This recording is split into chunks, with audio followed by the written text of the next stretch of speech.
Let's call it what it is. Social media has made many of us socially awkward. You're at a wedding, a party, a work event, whatever event it is, and instead of mingling, you're glued to your phone, pretending to be replying to important messages or just scrolling through Instagram, watching reels you've already seen 100 times. Why? Because it's easier to scroll than to deal with the discomfort of real life interactions. Let me tell you the truth about hiding behind social media filters or facades. You see those likes, those comments, those reposts, they actually mean nothing if you can't hold a conversation in the real world. I mean, you wake up one day and realize that you've got thousands or maybe millions of followers, but no one to actually call when you really need someone, when you really need your person. So what do we do? Let's fix that. First things first, let's get into why. Why are we hiding? And this isn't about being shy or introverted. Social media has given us the illusion of connection without the risk of rejection. Now, what do I mean? You can send a text, yeah, even react with an emoji. I mean, upload a photo and think that you're interacting.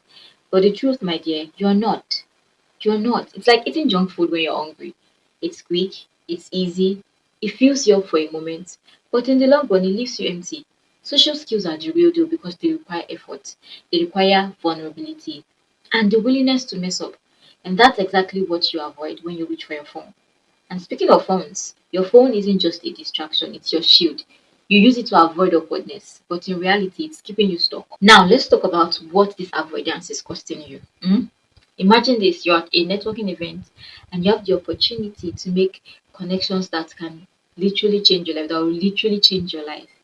But instead of you walking up to that person to make introductions or connections, or introduce yourself, or start a conversation, you chose to stay in that corner, glued to your phone, scrolling through Instagram stories. You've missed an opportunity, and not because you were incapable, but because you chose to hide. And it's not just about missed opportunity, yeah, it's also about how you're perceived. When you're always glued to your phone, you come off as being uninterested, unapproachable, or even rude. And the saddest part, you're robbing yourself of meaningful connections. Now, let's not get stuck in a problem. Let's move into how you can break free from this cycle and start to build and develop real life social skills. And that can also help you make quick connections. First things first, let's normalize awkwardness. I know it sounds like what? It's part of the deal, my dear. See, you will stumble over your words. I mean, you say the wrong thing, even experience awkward silence. But it's all part of the process. The thing is, the more you embrace it, the less power it has over you. Let me share with you a real life example. I once spilled my drink at a friend's bridal shower while I was trying to introduce myself to someone. I mean, instead of dying of embarrassment, I laughed and said, well, that's one way to make an impression. And the person was like, we both laughed, and trust me, that started a great conversation. You have to be able to develop social skills, certain skills that can save you from awkward situations. Trust me.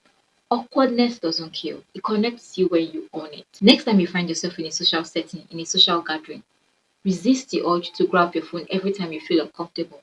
Instead, look around you. Notice who is smiling. Notice the decoration. I mean, notice who is looking to have a conversation. And you realize that most people are just as nervous as you are.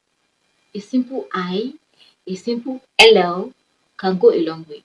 Now, here's a challenge for you. Hmm?